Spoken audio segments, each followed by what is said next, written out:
Every Friday we have the Rumble, and when David Menzies is not here, we have someone else, and they do well, but they're not the same. It's wonderful. David went through the treatment here, the electric shock treatment, and he's no longer aroused by members of the animal kingdom. So, how are you, David? Well, there's a lot to be said for that Clockwork Orange kind of medical invasion, isn't it? And it worked so well in the movie. Yeah, it did, kind of. Music being played during that scene. Beethoven's Fifth. Yes, he's very good. Marianne Meed, she's a local councillor. She was a magazine editor, columnist, and great pleasure to have you here. And let's begin with you, Marianne, because municipal politics. Yes, usually people lots of stuff care less. going on. Rob Ford, where do you stand? Not on top of him. I mean, where do you stand on the Rob Ford issue? Well, Rob Ford did this to himself, and for the sake of his pride and stubbornness, he let a $3,000 check that he should have paid back now lead to a potential $7 million by-election that the taxpayers will pick up. This is our the supposed tax-fighting mayor is now dragging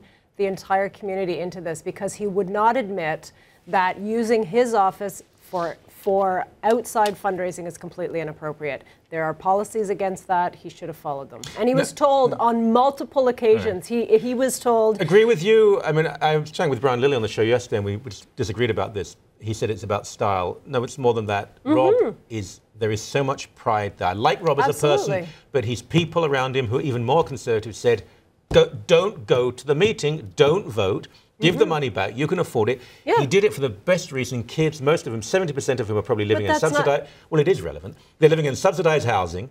They're looking after kids themselves. Excuse me, they have nothing. He got rich people to give poor people money. Very socialistic. He was wrong. But you know that his opponents, by any means necessary, the day he won that election said, we vomit on democracy. We want this man out. We're embarrassed by him. We're liberal. We're millionaire liberals. We want to get rid of him. And they found he opened the door foolishly, and of course they pushed it through. Okay, so this is a citizen that actually was... He's an activist. It was still a citizen. Marianne. He is a tax-paying resident. This was not a member of council that led to his... Now you're losing it. He could have stopped this, and the worthiness of the cause is absolutely irrelevant. David, a citizen or an obsessed maniacal activist? This is bigger than Rob Ford, Michael, because... Very few things are bigger than Rob Ford. Well, you know, I mean, well, I know Marianne Meed Ward likes to make jokes about somebody's physical size, too, so I'll play it classy. I'm a bit of a fatty, I'm allowed to. Well, she called Gary McHale a whale, I believe, but anyways, you know, that's Marianne Meed Ward and her Burlington suburban sensibilities once again. I wasn't living in Burlington at the time. That was a long time ago, David. You're probably circling Uranus. Anyways, the point being is that do we want our democratic system, Michael, to be a bunch of political opportunists going through the legalese, fine print, nitty-gritty, and finding some sort of technicality to hang a guy out to dry? You know, Marianne Meed Ward says, yeah, he broke the rules. You know what? I just broke the rule. Come to this studio today. I jaywalked on King Street. If a cop saw me, do I get the death penalty? No, right? You might get a ticket, though, because it's your own safety. You know, if you don't mind. Go ahead. I know you think this is... I know you think this is Burlington City Council, and I know you think you're Marie Antoinette, you know, preaching from the throne, but I've had my cake today. She can barely read and write, you know, Marianne. Yeah, you know... I mean, she wore much nicer frocks. The thing is, Michael, is that I really Dave, would you not agree that, look, I think any civilized, sensible, rational person would agree that Clayton Ruby and his gang were just waiting for the opportunity. They don't care about democracy, they care about getting rid of Rob Ford. All of that is a self-evident truth. But Rob was urged by his closest advisors, don't give them the chance. He keeps giving his enemies opportunities. And can I tell you something? I think that... No, it doesn't mean that. Yeah, it does. No, it doesn't mean that. No. Okay. Well, I don't think your name is David Menzies. If you can, you know, please. Get on with it. The point of the matter is, Michael, you can't read somebody's mind, but I really think in Rob Ford's heart of hearts, he saw what he was doing, which was soliciting funds for a very worthy charity in which he did not benefit by one penny. Now, compare that... He shouldn't have voted. He shouldn't have been at the meeting. You know, but again, he probably looked at this and said, I've done nothing wrong. Compare that as much as the other side are awful. It's not he can do no wrong. He did some wrong. I have contempt for his opponents, but he also did wrong. I understand that. I'm just telling you, from where I think Rob Ford is coming. He looks at a guy like Kyle Ray, who was a councillor 2 years ago, who takes $12,000 of taxpayer money to put into an underprivileged kids football program. No, to throw himself a farewell party. He looks at George Smitherman. This is a guy behind the billion-dollar e-health scandal. Imagine that, Michael. 1,000 checks for $1 million a check. Gee, boss, don't know where they are. Maybe under the couch. David Miller, more than $35,000 to pay the legal fees for a candidate, a left-wing candidate. And Slitherman, as I like to call him, he has the audacity, the chutzpah on Monday to tweet, accountability has returned to City Hall. Well, are you kidding me? This guy's got more baggage in his portfolio. He would need a U-Haul trailer to take it to the airport. I don't think anyone takes George seriously anymore. This is the mayor who is costing the taxpayers of Toronto millions of dollars for his own personal pride. He was right. The courts found him right. And just like the president is not above the law, you said the courts found him right. The courts were right in their ruling. They found that he had violated the policies. He violated the fundraising policy, which does not allow you to use your office for personal fundraising, and he violated conflict of interest. He was told on repeated occasions not to do this. The court could have also dismissed it if the amount was insignificant. He believes that he is above it. Marianne, if a man smashes the window of a pharmacist to buy drugs to save his wife's life and there's no other way of getting the drugs, is that a crime that should be punished severely? So that's a crime, and the court will take into account mitigating circumstances. Why didn't they do it in this case? So I can't speak for why the court didn't. All I know is that the court said, by the law, you have violated, and by the law, this is the penalty. And Rob Ford created this mess. Rob Ford could have solved this mess, and he chose, for the sake of a $3,000 bill, to put the taxpayers through $7 million and counting. The left keep talking about zero tolerance. Now you see it's come back to haunt you. Seems to me that the left are the people who keep saying we must apply the law within context and in a very gentle and forgiving manner. And now the people who say full effect of the law. The council members did not create that ruling. So to blame them for what the court did is completely out of line. I'm not blaming council members, actually. Well, everyone's blaming this left. You just blame this left-wing they're not council members. People. Clayton Ruby, this MAGA guy, and all their friends. That is activists with hyphenated names. That is ad hominem attacks. Are they right or are they wrong? Do you know the definition of that? Yes. What does it mean? You know what an ad hominem attack is? When you call Gary McHale a whale. That's an ad hominem attack. You're saying Clayton Ruby's a leftist, and therefore we don't have to pay attention to anything he says or does. I want you to understand cause and reason and provocation. And I know, and I'm sure you know, you're a bright person as well. The moment no, she is. Of course she is. The moment, sorry, David, the moment Rob Ford was elected, a coalition of the left said this man has to go. So his responsibility to the people, he should have been more like the left and be more careful. To build a consensus. We have to break. When we come back, we've got Brazilian elevator ghost stories and a lot more. And elephants at a zoo. Don't go away. I think we were the first people in Canada to actually show the story. In Brazil, they played a joke with an elevator. It became viral the next day. We had it that evening. Let's just see a very brief clip of what they did to these poor people in Brazil. Let's have a look now, please.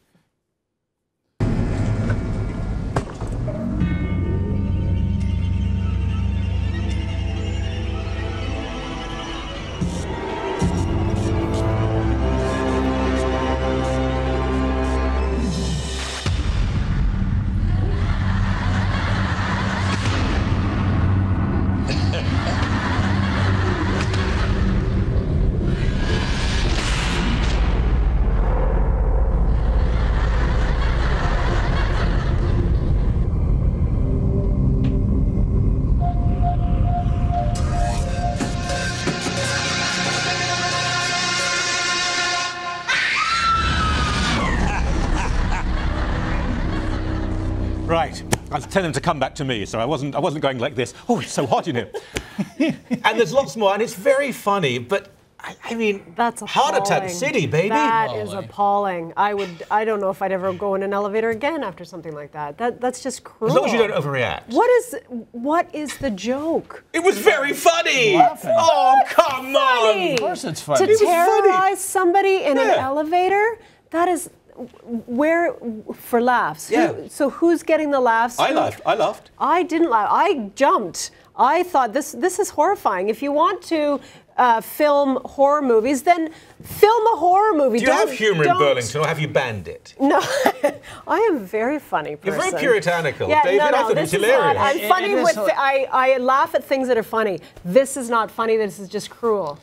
You are once again the statistical anomaly. You know, everyone. I mean, what is it up to 21 million hits on YouTube already, Michael? Is it that many? Because we enjoy other people's pain. Yeah. So the point is, there was no physical assault taking place. But you know what? The thing is, though, that some of the people were older. Younger people, fine, but older people... That's psychological. That is psychological terrorism, and it's not right. You don't have to touch somebody to hurt them. No, you commit acts of psychological terrorism to people with common sense, Marianne Meed. So let me school you. That's quite good. The fact of the matter is, this is entertainment. It hasn't worked on you yet. Yeah, I know. I'm immune, thank goodness. The fact of the matter is, they used a lot. There was a wide cross section, Michael, of people, including guys too, who and if you get scared of a little girl in a Victorian dress with a doll, you know, that you're cringing. A darkened elevator stops. Yeah. Somebody crawls into the elevator from God knows where. Yeah. They're standing there. They scream at you. No, they think it's a ghost, you dummy. That's why. I get the joke. Yeah. I get it, but it's not funny. My oldest son. I've never had a man card. He bench presses 400 pounds, this guy. If the lights in an elevator went off, he would not be happy. He's not at all comfortable in situations like that. He's a bit claustrophobic. And if you saw someone there, I pity the person. You'd probably kill them. Well, I mean, is he a bodybuilder? Does he wear one of those little red Speedos? He would rip your head off and shove it up your backside. Just bring it, brother. Yeah. David, you have two artificial hips and a belly. Learn your place.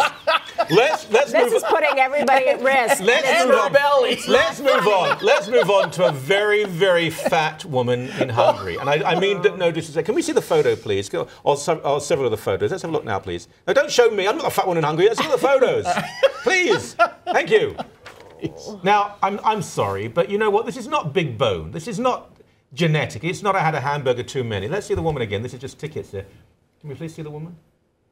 Okay, well, let's talk over this. I want some stills as well, because this woman, she's not plump. She's the size of Guatemala. I mean, she's absolutely huge. I'm terribly... 407-pound American... Oh, America, what a surprise. Woman in need of kidney treatment, died in Hungary after being denied boarding on 3 flights because of her weight. Now her husband's going to sue. Yeah. I'm sorry she died, but how can you put a woman of that size on a plane? Well, you could do it if you could do it if you wanted to. So she's the weight of 2 larger men or 3 weighted people. But yes, weighted people. Well, we can put 200 people on a flight. So she could have. How did she get to Hungary? So you know there are ways to transport people, and the key isn't to judge her for her weight or because we don't know why she ended up that way. The key is to help people. Would you call her a whale, Marianne Meed?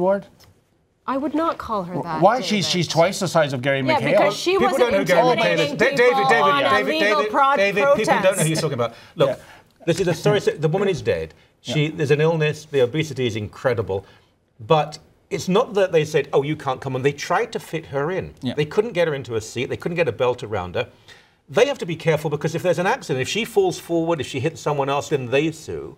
And so they couldn't take it. Now, this idea that she died because they couldn't have surgery or the treatment, I'm sorry, that doesn't seem to be completely convincing to me. I think there are other issues here. But once again, is it, even though there's a handicap that she was in a wheelchair, is it someone's indulgence leading to them saying, you wouldn't fit me, you wouldn't suit me, thus I'm going to sue you? Yeah, no, and of course there is an indulgence here, Michael. I mean, we hear every time, oh, I have a thyroid problem. If you talk to anyone in the medical profession, the clinically obese is typically 2 to 3%.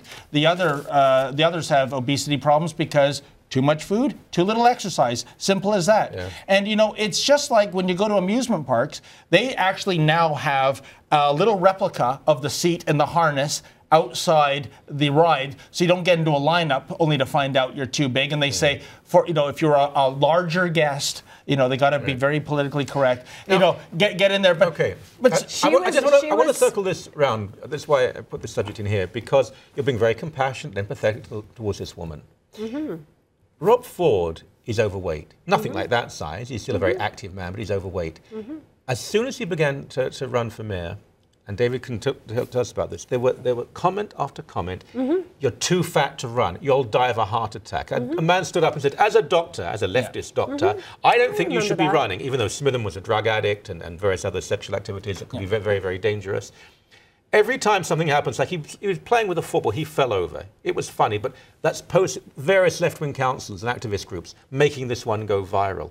You have sympathy for this woman, but no sympathy for Rob Ford. Well, I'm not one of the people that have been making fun of Rob Ford. However, I would say that any person in a leadership role has not only a modeling role to play, so modeling healthy behavior, but also if you are in the public service, how about active homosexuality and drug use? That was George Smitherman. Should he have been banned from running? Marianne. What about that? Marianne.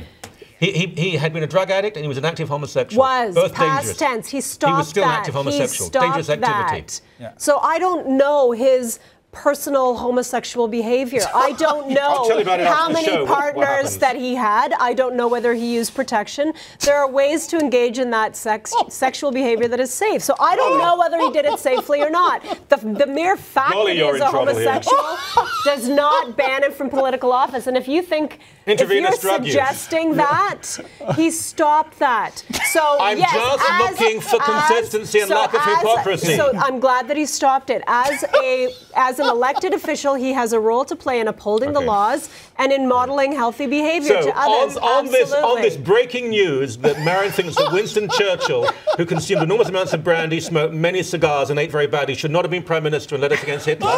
Thank you very much for being here. I really appreciate it. That's what I said.